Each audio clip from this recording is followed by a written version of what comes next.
A esta hora, la Iglesia Metodista Independiente se reúne para presentar su programa En Espíritu y Verdad. Dios es Espíritu, y los que le adoran en espíritu y verdad es necesario que le adoren. Bienvenidos al programa de hoy.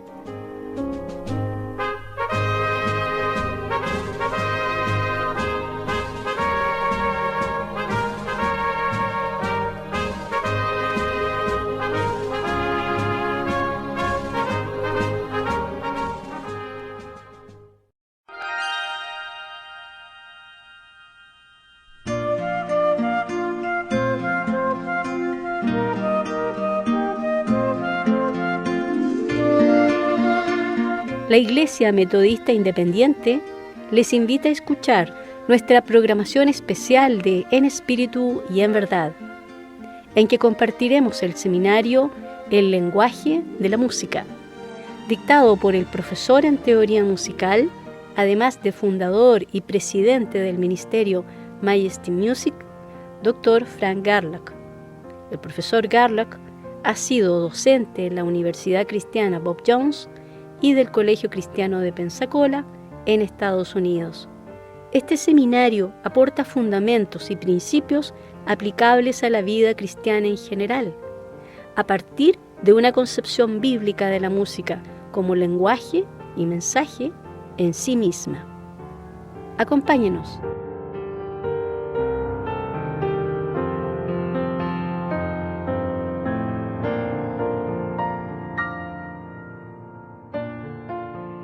Bienvenidos al Seminario del Lenguaje de la Música. Le llamamos a este seminario el lenguaje de la música porque queremos que entiendan que la música sí es un lenguaje. Cuenta con todos los elementos de un lenguaje. Tiene su gramática, sintaxis, tiene comunicación y tiene significado. Ahora, el significado es abstracto, no concreto, por eso es que algunos se confunden en este punto. Pero sí es un lenguaje. Y en estas sesiones les vamos a mostrar que la Escritura enseña esto, que hay lenguaje en la música. Incluso es una de las ilustraciones que usa la Biblia. Y además de los musicólogos, en el campo de la psicología de la música, y particularmente los que estudian la sociología de la música, reconocen el hecho, y todos están de acuerdo, en que la música es un lenguaje. Y si podemos entender el lenguaje, podremos tener discernimiento en el campo de la música, porque nada puede conocerse de la verdad aparte del lenguaje. Esa es una aseveración de un gran filósofo, y él reconoce el hecho de que si no nos ponemos de acuerdo respecto a los términos de nuestro lenguaje, si no estamos de acuerdo sobre los significados de nuestras palabras, no habrá comunicación entre nosotros. Así que si no entendemos lo que se está diciendo en ese lenguaje, no habrá una comunicación correcta. Así que es importante que entendamos que la música es un lenguaje y debemos saber cuáles son los elementos de ese lenguaje si vamos a entender la música. Ahora, el seminario se divide en 6 sesiones. La primera sesión que veremos hoy se llama El Dios de la música. ¿La música fue una idea tardía de Dios?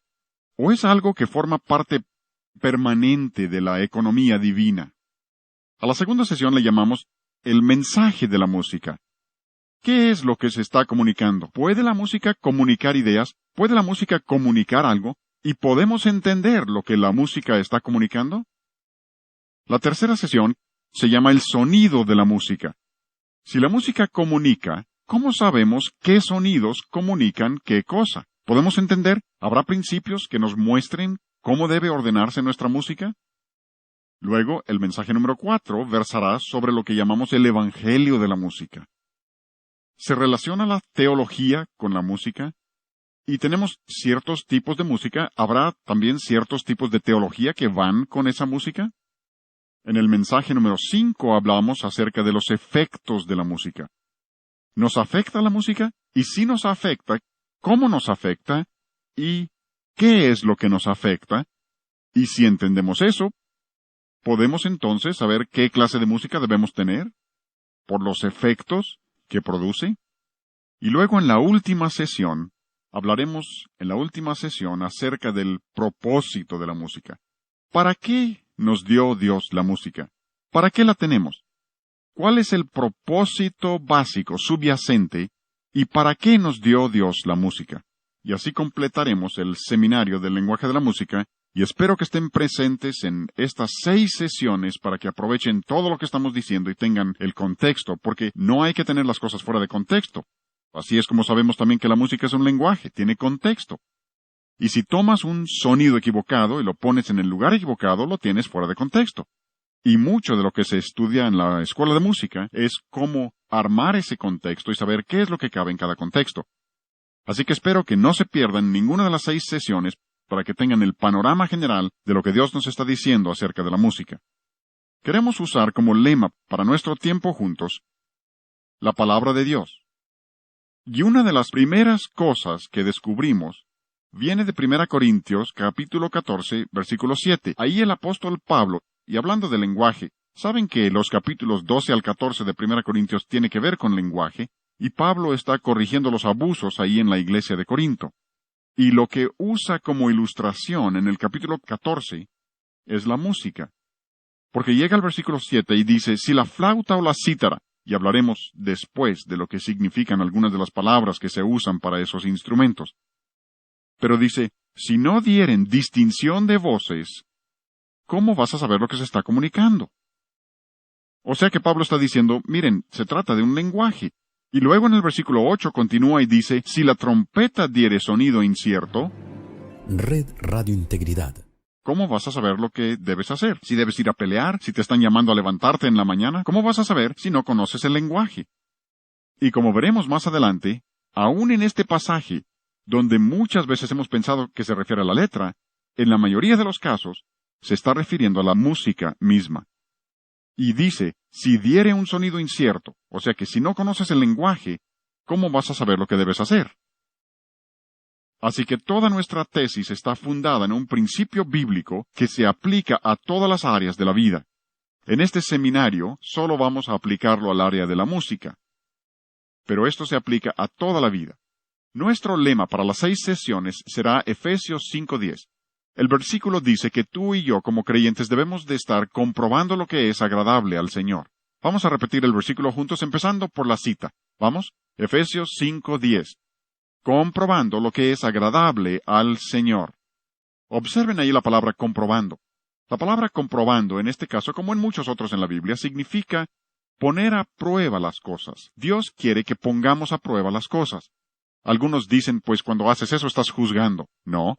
Juzgar es pronunciar sentencia sobre alguien o algo. Y aunque la Biblia nos pide en ciertos casos que hagamos eso, aquí no se está refiriendo a eso. Aquí se refiere a poner a prueba. Ponemos a prueba casi todo. Supongamos que voy al médico. Me dice que tengo un tumor cerebral y quiere hacerme una cirugía de cerebro. Estando ahí en el quirófano me mira y me dice, ¿hay algo que debes saber antes de comenzar? Le pregunto, ¿qué cosa? Dice, nunca he estudiado medicina, pero amo mucho a la gente.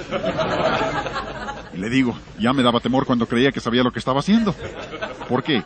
Quiero que sea probado, quiero que apruebe. Supongamos que te subes a un avión. Se dirige a la pista del aeropuerto para despegar y se oye la voz del piloto que anuncia, amigos, deben saber algo antes de volar el día de hoy. Te preguntas, ¿qué irá a decir? Y luego oyes que dice, nunca he tomado lecciones de vuelo, ni siquiera he volado antes. Dirás, déjenme bajar. ¿Por qué? Quieres que sea probado, quieres que sepa. ¿Supieron del piloto que llamó a la torre de control? Preguntó, ¿qué hora es? Le contestaron, ¿qué línea es? Dice el piloto, ¿qué importa qué línea es? Solo quiero saber la hora. El controlador le dice, si es American, son las 3 de la tarde. Si es mexicana, son las 15 horas. Si es la línea Patito, la manecilla corta está en el 3 y la larga está en el 12. Veo que algunos de ustedes han volado en esa línea. Tienen sus problemas, ¿no? Pero de nuevo, es que queremos que sean probados. Y esto es lo que dice Dios que tú y yo debemos hacer. Dios dice que nosotros como hijos de Él debemos comprobar lo que es agradable. ¿A quién? A ver, ¿a quién? Al Señor. No es lo que me guste a mí o lo que te guste a ti o a otro. ¿Han observado que todos son expertos en el campo de la música? Radio Integridad. ¿Se han fijado? No sabrán leer nota, no sabrán cantar, no conocen técnicas correctas, pero yo sé lo que me gusta. ¿Han oído eso, no? Díganme, ¿el hecho de que te guste lo hace bueno? Tienen miedo de contestar, ¿no? No, hay muchas cosas que me gustan, pero las rechazo porque sé que son malas. El asunto no es si me gustan o no. Otros dicen, pues a mí no me gusta. Déjenme hacerles otra pregunta. ¿El hecho de que no te guste lo hace malo? No. Y de nuevo, algunos dicen, pues es que tú te opones a la música rock porque no te gusta. Eso no tiene nada que ver. No me hubiera querido levantar esta mañana. No me gusta levantarme por la mañana, pero me levanté no porque me gustara o no me gustara, sino porque sabía que era lo correcto. Otros dicen, pues para mí es de tanta bendición. Y piensan que con eso ya te acorralaron. No, a mí me han dicho algunos que les ha sido de bendición Jesucristo superestrella. ¿Eso significa que superestrella sea bueno? No, ahora yo dudo de su bendición. Pero me refiero a que aun cuando hayan recibido bendición, de alguna manera, accidentalmente a pesar de ello, eso no significa que la obra misma sea buena. Algunos dicen, bueno, es que tú eres viejo, y yo soy joven. Es que a ti te gusta la música de viejos porque estás tan viejo. Y no soy tan viejo como aparento, se le he pasado enfermo. Soy maduro por mi edad. El pelo canoso es muy engañoso. Otros dicen, yo soy del rancho, así que me gustan las rancheras. Tú eres de la ciudad, así que te gusta la música de la ciudad. No, el asunto no es si es música ranchera de la ciudad, o de ancianos, o de jóvenes. El asunto es, ¿esa música es agradable al Señor? Y me preguntarás, ¿será posible saberlo? Claro que sí. Alguien ha contado más de 500 referencias específicas a la música en la Biblia. Supongo que la cifra depende de cómo cuentes. Para algunos, si un versículo menciona 5 instrumentos diferentes, lo cuentan como 5 referencias diferentes. Por eso, la amplia variación en el número de versículos. Pero yo estimaría, y he visto varias cifras que considero muy confiables que dicen que hay por lo menos 500 menciones específicas de música en la Biblia. Eso significa que si queremos saber qué clase de música debemos tener, podemos saberlo. El problema es que la mayoría nunca se han molestado en averiguar lo que Dios dice. No solo en cuanto a la música, sino en otras áreas. En el programa de maestría que enseño en la Universidad Cristiana de Pensacola, yo exijo que todo estudiante, antes de terminar su maestría en música sagrada, debe leer toda la Biblia y anotar cada referencia a la música en la Biblia. Y esa es nuestra autoridad. Si tu predicador predicara algo y tú le preguntaras, ¿dónde dice la Biblia eso? Y te contestara, pues yo nunca he estudiado la Biblia, dirás, oye, espera, hay que investigarlo. Incluso por medio de la música majestuosa hemos publicado una concordancia bíblica de la música, que enumera toda referencia a la música en la Biblia, de modo que uno puede tomar eso y revisar en toda la Biblia todas las referencias a la música en la Escritura. Porque si existen 500 referencias, esas son más que las referencias al infierno, más que al cielo, más que a la gracia. Si es así de importante para Dios, nos conviene a ti y a mí descubrir lo que Dios dice, ¿no? Pero como la gente no ha tomado el tiempo para hacer eso, se han desviado por toda clase de filosofías. Como no han comprobado lo que es agradable al Señor, han aceptado toda clase de cosas diferentes. Seguro que han oído a quienes dicen, la música es amoral. A veces también usan el término no moral. A veces dicen que es neutral. Todos esos términos significan básicamente lo mismo. Amoral, no moral o neutral, como lo expresen. Cuando la gente dice eso y toda revista cristiana, en los últimos años, han publicado por lo menos un artículo, varios artículos, diciendo que la música es amoral. Y cuando dicen eso, hay varias cosas implícitas. Número 1, están diciendo que no existe la música buena y la música mala. Eso quieren decir que no hay principios. Cualquiera que ha estudiado música sabe que eso no es cierto. Yo asistí a la escuela de música Eastman, hice todos mis estudios de posgrado en la escuela de música Eastman. Yo no tuve un solo maestro en la escuela de música Eastman, y eran hombres inconversos, hasta donde yo sé, les testifiqué a varios y ninguno aceptó al Señor. Pero no tuve un solo maestro que creyera que la música era amoral. Esta es una idea totalmente nueva. Ninguna generación, si te remontas a la historia, ninguna generación jamás ha creído que la música fuera amoral hasta la nuestra. Y creo que la razón básica es MCC. Hablaremos mucho de MCC durante el seminario. Música cristiana contemporánea. Y como esta gente quiere usar toda clase de diferentes estilos y dicen que lo único que importa es la letra, lo que están diciendo es que la música es amoral, es neutral, no moral. Incluso tuve maestros en la escuela de música Eastman. Wayne Barlow era uno de mis maestros de composición, y ese hombre hasta escribió libros para aclarar esto. Howard Henson, quien era director de la Escuela de Música Eastman durante casi 50 años. Un músico singular de renombre internacional, compuso óperas, sinfonías y, en uno de sus mejores libros, dijo, la música puede ser filosófica u orgiástica, o sea que te puede elevar intelectualmente, filosóficamente, o puede ser sensual. Incluso usa el término orgiástica. Dijo, tiene fuerza para mal, lo mismo que para el bien. Él entendía que la música puede ser buena o mala según se componga y según se ejecute, y esto es lo que todos han creído a través de los siglos. Solo nuestra generación no lo acepta. Y esto nos conduce a un enigma, un rompecabezas.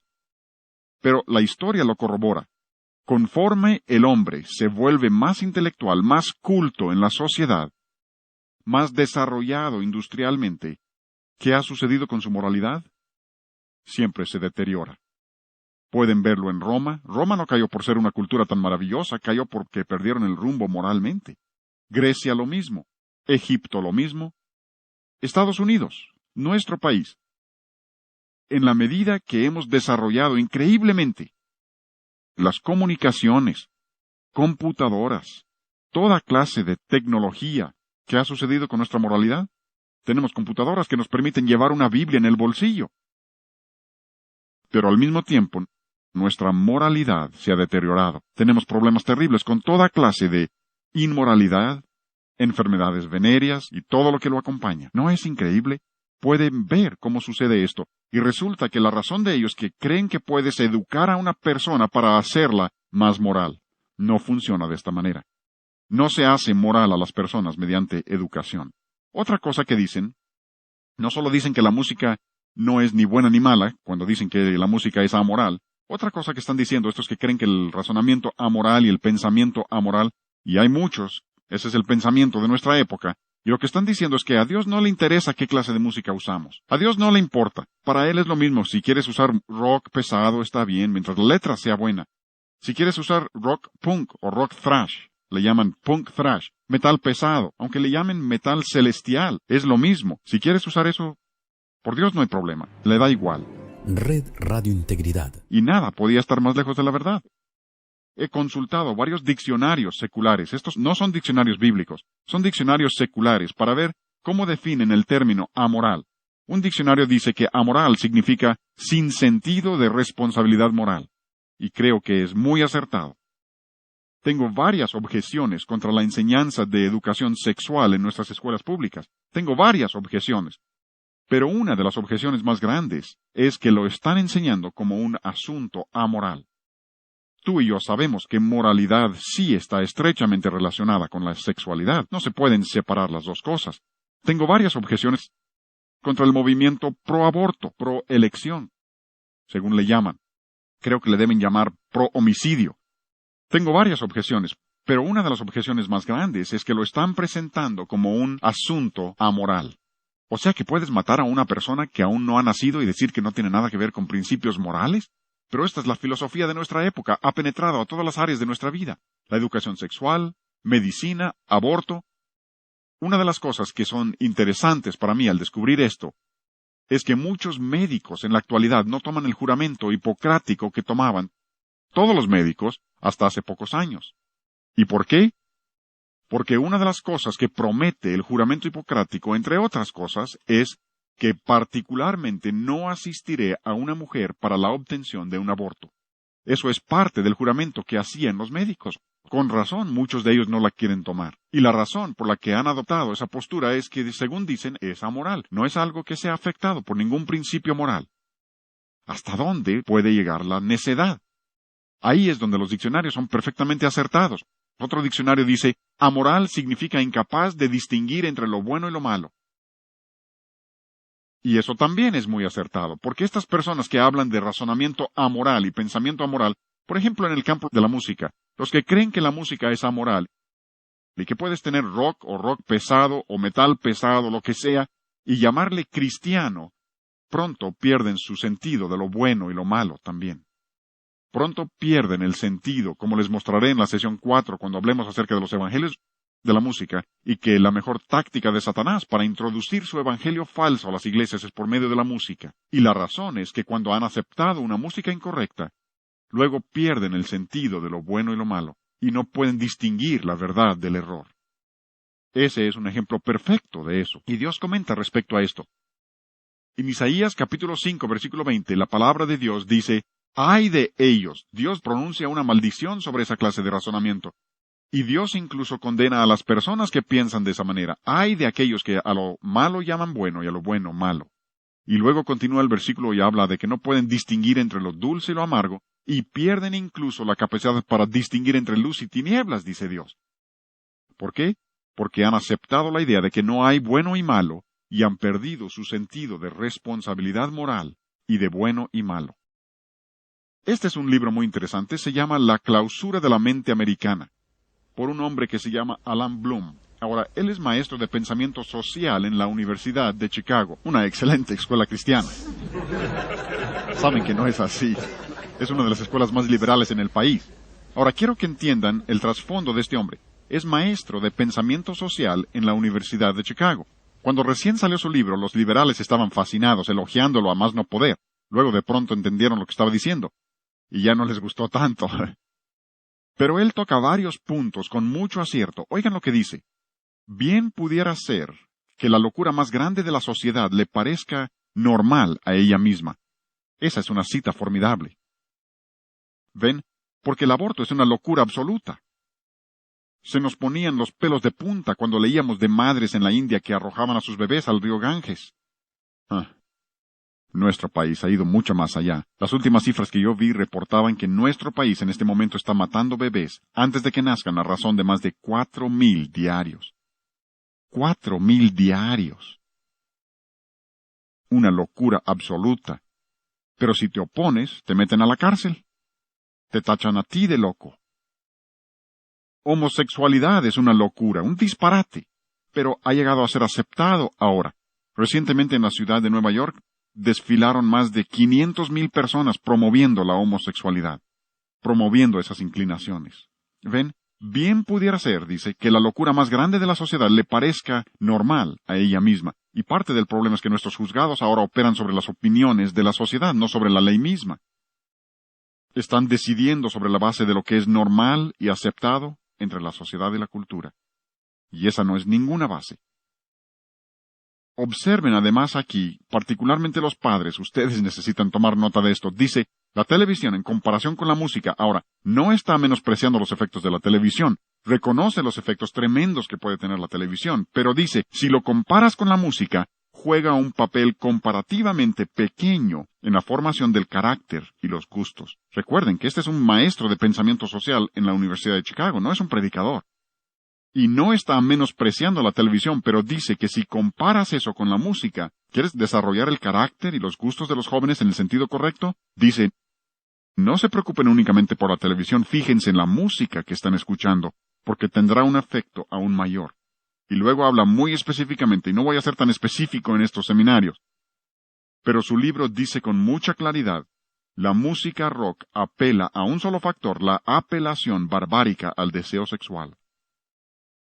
Él abiertamente reconoce, como casi todos en el campo del rock secular, que su música es la música de la sensualidad, solo que ellos no le ven nada de malo a eso, pero nosotros como cristianos sí debemos verlo. Luego continúa y dice, los jóvenes saben esto perfectamente aun cuando sus padres no. O sea que la juventud entiende lo que está sucediendo aun cuando los padres frecuentemente son engañados.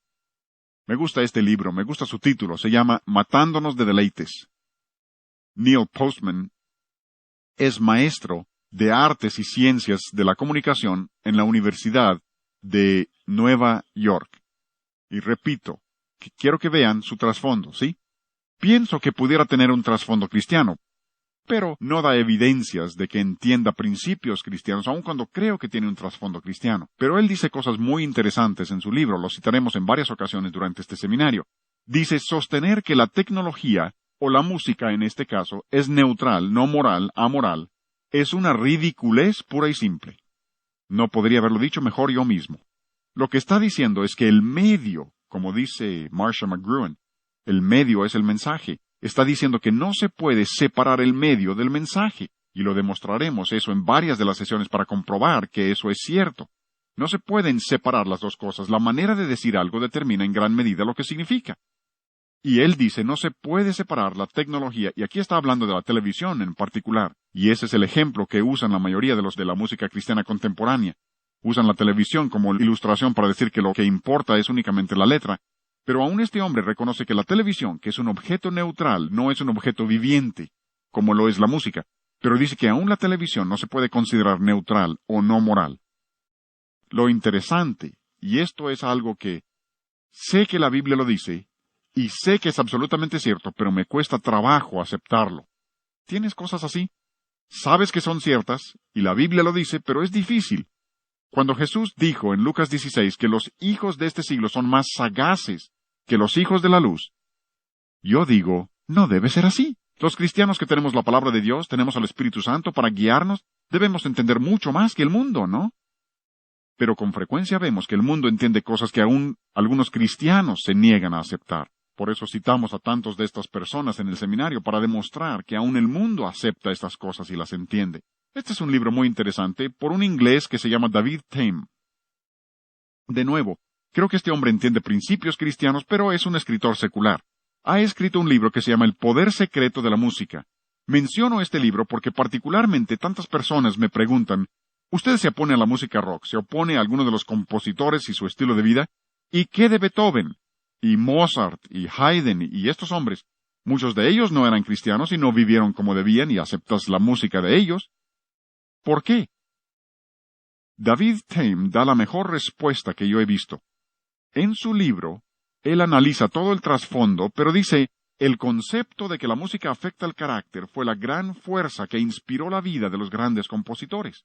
Y es que todos los compositores del pasado, aun cuando no hayan sido todo lo que debían ser en su vida personal, buscaban elevar a las personas y ayudarles con su música. Es por eso que pasaron años estudiando el arte de la música. Beethoven era maestro de su arte. Tenemos incluso algunos de los ejercicios de las composiciones de Haydn, y se ve su desarrollo como músico. Pasó años de su vida desarrollando el arte, porque consideraba que podía afectar el carácter y ayudar a la gente y elevarla. Esa es la filosofía que viene de los griegos y se llama la doctrina del ethos, que la música sí afecta el carácter. Pero muchos de los grandes compositores, todos los grandes músicos del pasado, siempre han creído que podían ayudar a las personas. Es como un médico, vas al médico y te dice que tienes apendicitis, quiere quitarte tu apéndice. Le preguntas, doctor, ¿es usted cristiano? Dice, no, entonces no me dejo operar. Eso sería una locura. Ahora, yo prefiero al médico cristiano si es posible, pero no siempre es posible encontrar uno. Pero si es fiel al juramento hipocrático, hará lo mejor que puede hacer por mí, y de todas maneras solo Dios puede sanarme. Confiaré en él en el campo de la medicina, posiblemente sea mal hablado, fumador, toda clase de cosas, y no confío en él en esas áreas, pero sí confío en el área de la medicina. Pueden confiar en Beethoven, Haydn, Mozart, en el campo de la música porque son expertos e intentan elevar a las personas. A veces incluso le llaman una experiencia espiritual. No entienden lo que es una verdadera experiencia espiritual. Cuando yo tocaba con orquestas sinfónicas hace años, tocábamos, por ejemplo, la 9ª Sinfonía de Beethoven, y algunos de los músicos decían, ¡qué maravillosa experiencia espiritual! Yo siempre diría, no, era elevador, pero no espiritual, porque la espiritualidad únicamente viene por Jesucristo y su palabra, no viene por medio de la música. Pero todos los compositores del pasado han reconocido el enorme poder de la música. Continúa y cita a Aristóteles. Si uno escucha música mala, tiende a ser una persona mala. Si escucha música buena, tiende a ser una persona buena. ¿Ven? A través de los siglos los hombres han pensado así. Aristóteles creía esto, Pitágoras lo creía. Podríamos enumerar un sinfín de hombres del pasado que entienden que la música sí afecta el carácter. De nuevo, lo que estamos diciendo, y queremos repetirlo juntos, es Efesios 5:10, comprobando lo que es agradable al Señor. Ahora, si vamos a hacer eso, tenemos que ir a la Escritura. Así que vamos a 3 versículos que quiero que escriban, porque quiero que recuerden estos. Estos son de enorme importancia. Esto será fundamental para todo lo demás que digamos en el seminario. Y si entienden lo que estamos diciendo aquí, habrán adelantado mucho en el desarrollo del discernimiento en el área de la música. Quiero darles 3 versículos que nos enseñan 3 cosas acerca de Dios, y los 3 versículos dicen básicamente lo mismo. Y como dijimos antes, siempre que Dios repite algo es con un propósito. A ti y a mí se nos acaban las palabras. Cuando alguien te pregunta, qué gusto verte. ¿Cómo estás? Realmente no quieres que te cuente. Si te empieza a contar del dedo que le duele y de sus caries, realmente no querías saber eso, solo es una manera de saludar. Pero Dios no hace eso. Cuando Dios repite algo es con un propósito. Y Dios repite esto 3 veces. La primera vez está en Éxodo, en el primer canto que la Biblia contiene, Éxodo 15:2.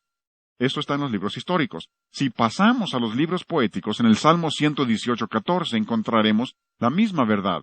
El segundo grupo importante del Antiguo Testamento, la misma verdad. Si pasamos a los libros proféticos, el tercer grupo importante, en Isaías 12:2, encontraremos la misma verdad. Y para mí es interesante, además, que Dios enseñe esto en las 3 secciones importantes del Antiguo Testamento. Y uno de los lugares es el más interesante que les mostraré en un momento. Pero los 3 versículos dicen lo siguiente de una manera u otra. Jehová, se refiere al Señor, Yahvé, Jehová es mi fortaleza y mi cántico, y ha sido mi salvación. Estos versículos nos enseñan 3 cosas acerca de Dios. Primero, estos versículos dicen que Dios, el Señor, es nuestra fortaleza. Él no solo nos da fortaleza como cristianos, Dios es nuestra fortaleza. ¿Entienden eso? Jesús lo dijo de esta manera. En Juan capítulo 15 dice, yo soy la vid, vosotros sois los pámpanos. Si los pámpanos no permanecen en la vid, ¿qué sucede? Se seca, muere. ¿Por qué? Porque la vid es la fortaleza de los pámpanos. Por eso dijo, sin mí nada podéis hacer. Tenemos que permanecer en Cristo. Jesús dijo, tienen que permanecer en mí. Mis palabras deben permanecer en ustedes. Es que la vid no solo provee fuerza para el pámpano, la vid literalmente es la fuerza del pámpano. ¿Me entienden? Dios es nuestra fortaleza. ¿Sí? Voy a pasar a lo tercero, regresaré a lo segundo en un momento. También dice, Él es nuestra salvación. Y creo que aquí cambia un poco la sintaxis. Porque de una manera muy singular, por medio de la encarnación, Jesucristo ha llegado a ser salvación para nosotros. La salvación no está en una iglesia, la salvación no está en un credo, la salvación no está en una religión. La salvación está en una persona. Si no tienes a la persona, no tienes salvación. Y la persona es Jesucristo. ¿Sí? ¿Me están entendiendo? Dios es nuestra fortaleza, Dios es nuestra salvación. Pero observen lo que dice entre esos dos, sin perder un solo paso. Dice, Jehová es mi fortaleza y mi cántico. Dios también es nuestro cántico. Yo sé que alguno dice, pues probablemente ese es un cántico de alabanza a Dios o un cántico que se refiere a Dios. No. La palabra que ahí se traduce cántico, como muchos términos que les mostraremos en este seminario, no se refiere a alabar a Dios con palabras, se refiere a la música misma. El término hebreo es simrat, que literalmente significa música instrumental, a eso se refiere. Dios es mi instrumento, y la palabra literalmente significa pulsar las cuerdas de un instrumento. Incluso ahí les doy la referencia de Strong. El número que pueden consultar de Strong es 2176. Y a propósito, esta palabra únicamente se usa en estas 3 citas. No está en ninguna otra parte del Antiguo Testamento, y creo que cuando Dios limita de esa manera el uso de la palabra, intenta darle un significado especial. Porque esa palabra viene de la palabra samar, que literalmente significa hacer sonar las cuerdas del instrumento, no con púa, sino con los dedos mismos. Amigos, lo que nos dice esto es que Dios es nuestra música. Así como Dios es nuestra fortaleza, así como Dios es nuestra salvación, Dios mismo también es nuestra música. La música es parte de la naturaleza de Dios. Dios mismo es musical. Me preguntarás, ¿realmente crees que Dios es musical? Claro que sí. Incluso la música es lo único que yo sepa. Si tú sabes de otras, me gustaría saberlo. Es lo único que yo sepa que estaba en el cielo antes de que Dios creara el mundo, que tenemos aquí en la tierra con nosotros, y que tendremos en el cielo en el futuro. ¿Saben de alguna otra cosa? Yo no. A mí me gusta predicar. Predico a la menor provocación, y hasta provoco. Pero allá no necesitaremos predicación, pero sí cantaremos. Tendremos música, música instrumental. Apocalipsis habla de música instrumental. ¿Saben por qué? Porque Dios es musical. Es parte de la naturaleza de Dios. Y algunos dicen, incluso he leído algunos libros cristianos que dicen, Dios hizo la música para el hombre. No, Dios no hizo la música para el hombre. Había música en el cielo antes de que Dios creara al hombre. Incluso leí un libro cristiano, ¿se imaginan? Dice, el hombre aprendió a producir música imitando a los animales.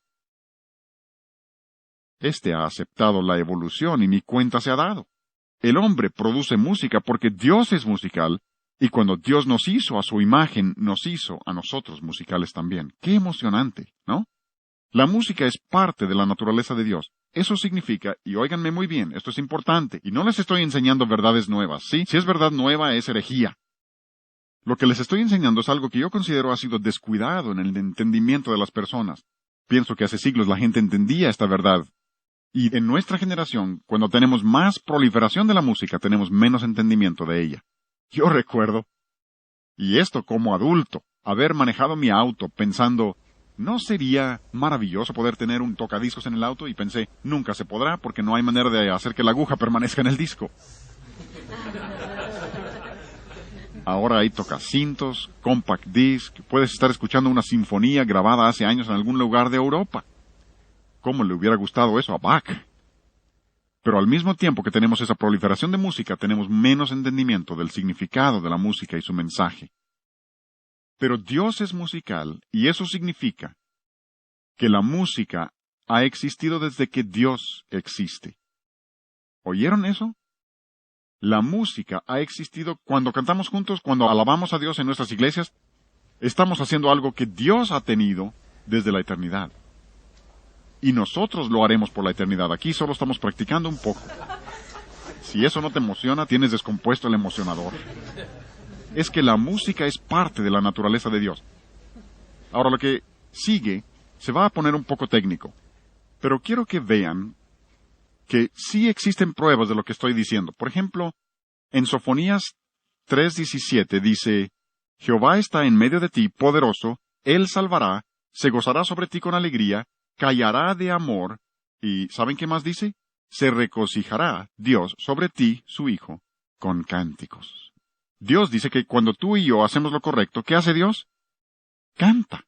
Así dice. Dios canta. Incluso, eso es fascinante si lo estudian a través de toda la Escritura, que Dios no solo canta, sino que toca la trompeta. Zacarías 9:14. Y Jehová el Señor tocará trompeta. El Señor toca. Así dice. No discutan conmigo, discutan con Dios. Dice, y Jehová el Señor tocará trompeta. Así dice la Escritura. Dios toca la trompeta. Y esto es fascinante para mí. Nunca había reparado en esto hasta hace poco, que cuando llegas a 1 Tesalonicenses 4:16, donde habla del regreso del Señor, ¿saben qué dice? El Señor mismo, con voz de mando y con voz de arcángel y con trompeta de Dios, descenderá del cielo. Y si comparas eso con el pasaje de Zacarías, verás que Zacarías 9 también está hablando de la segunda venida del Señor. Y bien pudiera ser que Dios mismo es el que toca la trompeta. Dice, con voz de mando y con trompeta de Dios descenderá. Pudiera ser. ¿Por qué? Porque Dios es musical. Y creo que una de las cosas más interesantes en cuanto a esto es que Jesucristo mismo cantó cuando estuvo en esta tierra. ¿Cómo lo sé? Mateo 26:30. Jesús está con sus discípulos en el aposento alto, está a punto de salir al huerto y a la cruz, y dice que una de las últimas cosas que hicieron, lo último dice que hicieron, y cuando hubo, ¿qué? Cuando hubieron cantado el himno. Cantaron un himno. Ahora, si conoces la historia de la Pascua, sabrás que había varios salmos, llamados los salmos Jalel. Desde el 111 hasta el 118 les llaman los salmos Jalel, o si gustan los salmos Aleluya. El 111 y 112 realmente son introducción a la sección. 113 al 118 se llaman los salmos Jalel egipcios, porque eran los que se cantaban en la Pascua. El salmo 113 y 114 se cantaban antes de cenar. Los salmos 115 al 118 se cantaban después de la cena de la Pascua. ¿Me entienden? Y bien pudiera ser que lo último que Jesús cantó con sus discípulos fuera el Salmo 118. ¿Recuerdan lo que dice el Salmo 118? El versículo 14. Mi fortaleza y mi cántico es Jehová, y Él me ha sido por salvación. ¿Pueden imaginar a Jesús cantando con sus discípulos en esa cena y diciéndoles, Jehová es mi fortaleza, voy a la cruz, pero Jehová es mi fortaleza, y Él es mi cántico, y ahora va a ser mi salvación? Y luego ir a la cruz para hacer salvación para ti. Y lo cantó con sus discípulos. Dios canta, Dios es musical, eso es parte de la economía de Dios. Y ahora viene la parte técnica. Llegamos a la serie de sobretonos. Ahora, la serie de sobretonos es muy interesante, y voy a pasar acá al piano para mostrarles esto. Me llevo esto, y aquí en el piano les mostraré esto, porque tienen en la serie de sobretonos, y esto ha sido reconocido desde hace muchos años, tienen varias notas. Lo que estoy tocando en este momento se llama do bajo. No es el do más bajo del piano, pero se llama do bajo. Al sonar esa nota, hay otras notas que están sonando junto con ella. Por ejemplo, al tocar ese do bajo, hay una nota que está exactamente a una octava por arriba de la primera. Una octava es donde las notas están en una relación de 8 notas. 1, 2, 3, 4, 5, 6, 7, 8. 1, 8. Esa es una octava. Así que esas dos notas están a una octava de distancia. Por eso dos notas a una octava de una de la otra, sean graves o agudas donde estén, si están a una octava, la relación de sus frecuencias siempre es de 2 a 1. Ampliaré eso en un momento. Siempre es de 2 a 1. ¿Por qué? Porque el número 2 de la serie, número 1 es el fundamental, número 2 siempre es una octava. Pero si seguimos ascendiendo a través de la serie, le llaman parciales o armónicas, seguimos ascendiendo, número 3 es una quinta arriba de la segunda nota. 1, 2, 3, 4, 5, 1, 5. Por eso dos notas a una quinta de distancia, la relación de sus frecuencias siempre es de 3 a 2, porque esa es la tercera nota de la serie. Si seguimos ascendiendo a través de la serie hasta el número 6, 4, 5, 6, llegamos a un acorde mayor. Por eso tanta de nuestra música se desarrolla sobre mayores. Nada tiene de malo el menor, pero así se presentan las notas en la serie armónica, y en un momento les explicaremos más de esto para mostrarles cómo todo retorna a esta serie armónica. Pero lo que quiero mostrarles ahora es que todas esas notas, desde 2 hasta 6, y observen que lo que les he anotado las frecuencias, el do bajo tiene 66 vibraciones, el siguiente 132, exactamente el doble. El cuarto, que está exactamente a una octava arriba del 2, tiene 264. Y si observan, todos esos números son múltiplos de 11. Y hay exactamente 66 vibraciones entre el primero y el siguiente. Pueden seguir eso hasta arriba. Hay una razón para eso. Tiene su diseño. No es casualidad. Sí, hay razones absolutas para lo que Dios hace. Y lo que les estoy mostrando no es algo que el hombre haya inventado.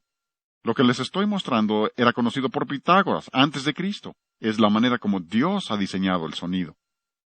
Pero, como les acabo de decir, todas esas notas están incluidas en ese do bajo, y les quiero demostrar eso. Si oprimo la tecla del do bajo, voy a oprimir también el número 2, porque este piano no está bien afinado. Oprimo el segundo, pero no los he hecho sonar. Lo único que he hecho es quitar la sordina de la cuerda para que la nota ahora pueda vibrar libremente.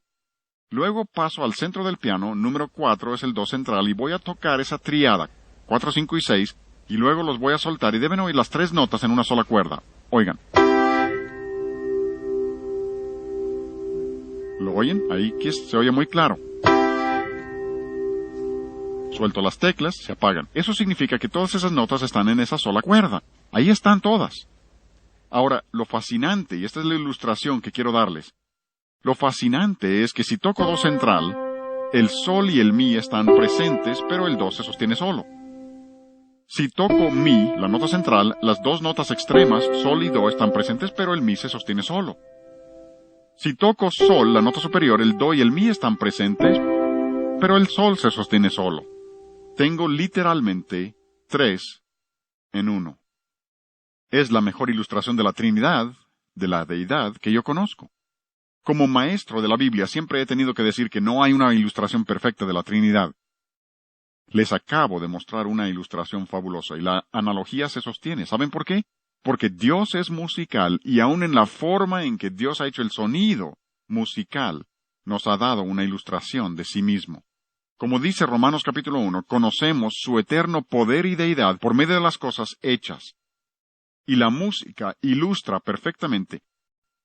Tenemos varios himnos que cantamos. Si cantan, cuán firme cimiento se ha dado a la fe. Esa es una melodía pentatónica. O, oh corazones te ofrecemos, Dios. Y así sucesivamente. ¿Cuántos cantos que conocemos? Lo mismo que en cualquier país, descubrirán que muchas de las melodías originales, los nativos de ese país, proceden directamente de la escala pentatónica. ¿Por qué? Porque hay una sola fuente. Ahora, el señor Bernstein dice que su desarrollo se llevó 10 millones de años. Es asombroso. Eruditos que son y pierden el camino cuando aceptan la evolución. Nosotros sabemos que es porque Dios es la fuente, y Dios es musical, y cuando nos hizo a su imagen, nos hizo musicales, y puso ese lenguaje musical en todas las personas. Red Radio Integridad. Este es un libro muy interesante, por una mujer que se llama Connie Fortunato. La señora Fortunato es experta en el campo de la música infantil y la manera en que la música afecta a los niños. Dice cosas muy interesantes en el libro. Por ejemplo, habla de la manera en que la música afecta a los bebés, aún antes de que nazcan. Pueden oír sonidos, aún antes de nacer. Por eso nos dicen que un bebé reconoce su propio idioma para cuando tiene 3 días de nacido. Ya conoce su propio idioma porque lo ha estado escuchando desde siempre. ¿Y se imaginan luego abortar un ser humano con ese conocimiento? Nos dicen que un bebé puede aprender a reconocer una sinfonía de Mozart y entenderlo para cuando tenga 6 meses de edad. Y dicen que escuchar una sinfonía de Mozart por su orden complejo, si vieras algunas de mis obras para orquesta, siempre digo que la mejor herramienta es el borrador. Borro más de lo que escribo. Pero Mozart no. Mozart era tan genial que lo componía todo en su mente y luego anotaba lo que tenía concebido. No hay borraduras en su obra. Y dicen que esa organización compleja ayuda al niño a organizar sus pensamientos. Y Connie Fortunato continúa y habla del desarrollo de los niños como la música les ayuda en su desarrollo psicomotriz, su coordinación, comprensión, habilidades físicas. Pero dice que también les ayuda en su desarrollo afectivo, emocional. Para un desarrollo emocional correcto, por eso una música mala te lleva emocionalmente en una dirección equivocada. Pero continúa y dice tercero, también les ayuda en su desarrollo intelectual. Hablen con el director de banda en la escuela que ustedes gusten y les dirá que los niños más inteligentes de la escuela están en su banda. No es que los más inteligentes estén en la banda o en la orquesta, es que estar en el campo de la música los hace más listos. Ayuda a su desarrollo intelectual. Así que la música nos afecta de muchísimas maneras. Y si la música nos afecta de esa manera, y la música es tan importante y debemos entender lo importante que es, entonces la música reflejará una filosofía. Toda música refleja una filosofía. Pasas por una cantina y están tocando cierta clase de música allí, ¿no? Esa música refleja la filosofía de ese lugar, por eso esa clase de música no cabe en la vida de un cristiano. Pasen por un club nocturno y oirán cierta clase de música allí, ¿no? Esa música refleja su filosofía y lo que creen en ese club nocturno. Por eso no debemos tener eso en nuestras iglesias ni en nuestros hogares. Muchas difusoras cristianas, no todas, muchas han tomado ese sonido de club nocturno y lo han introducido a nuestros hogares, enseñando a nuestros jóvenes a familiarizarse con ello y a disfrutarlo. Y con ello han destruido la separación que Dios quiere que haya entre nosotros y el mundo. Porque si su música no nos parece mala, el lugar tampoco nos parece tan malo. Refleja una filosofía. Y creo que necesitamos reconocer esto. Nuestra música sagrada refleja nuestro concepto de Dios. Toda música sagrada que usemos refleja lo que creemos acerca de Dios. Si usas música majestuosa como música sagrada, es porque crees en un Dios majestuoso.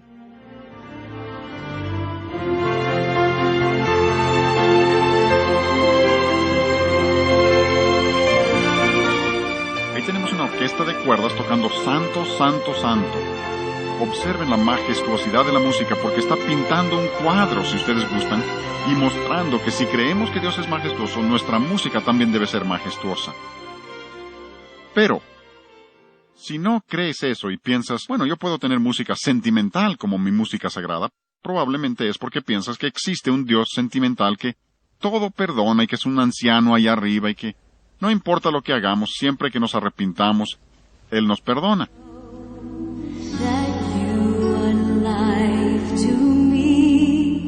Oyen el son de club nocturno, mundano, velado, sensual, que usaría un cantante de club nocturno, y se supone que esa es música sagrada. Es puro sentimentalismo, o peor, sentimental. Pero podemos ir más allá. Si tienes música pop como tu música sagrada, es porque crees en un Dios pop.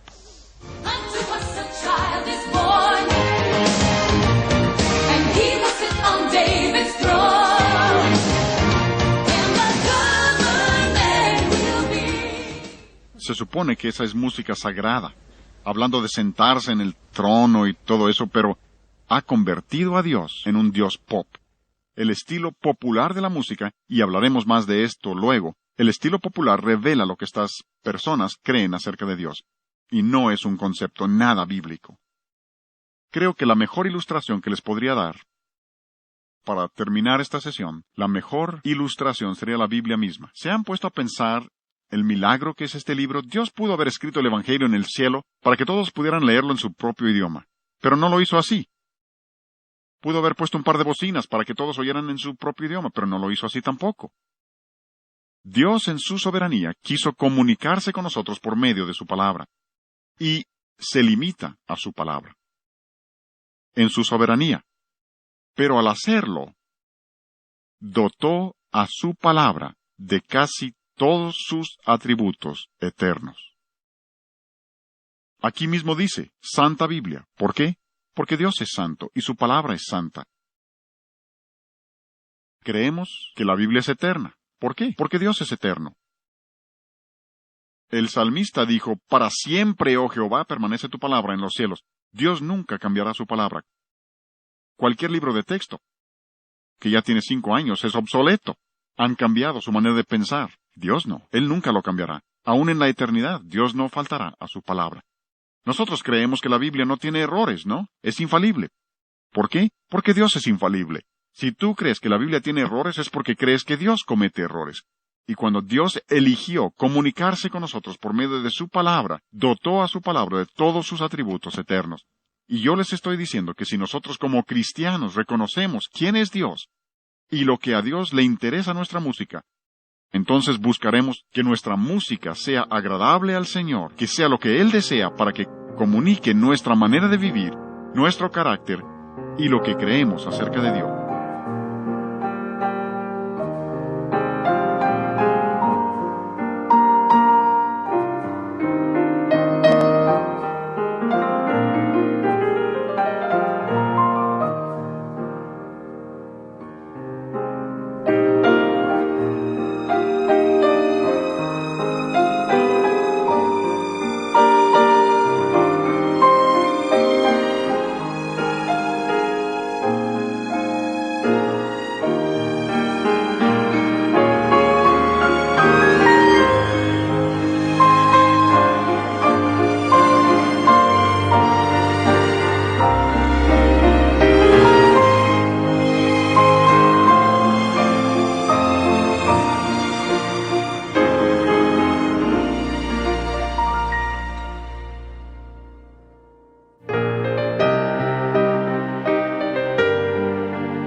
Siempre obra en sincero amor, cuando prueba a su siervo al hacerle mejor, da gracias durante la dificultad,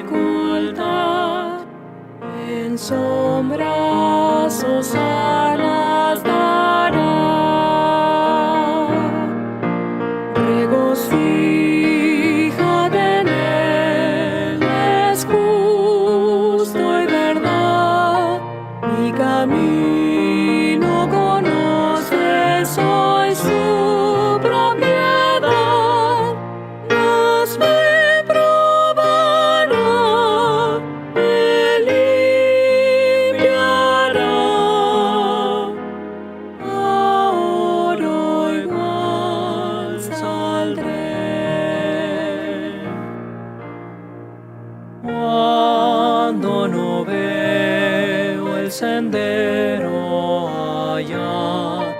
Solo miro a Cristo y me bastará. Me inclino a Él y a su voluntad. Me calma y no hay ansiedad. Regocíjate en Él, es justo y verdad. Mi camino conoce, soy su propiedad. Mas me probará, me limpiará. Ahora igual saldré. Pruebas ya sé de lo alto vendrán, como ama a sus hijos los renovarán. Confío en Él, siempre sabe mejor. Si sufro tendré más valor. Regocíjate en Él, es justo y verdad. Mi camino conoce, soy su propiedad. Mas me probará, me limpiará. Ahora igual saldré. Regocíjate en Él, es justo y verdad. Mi camino conoce, soy su propiedad. Mas me probará, me limpiará. Ahora igual saldré.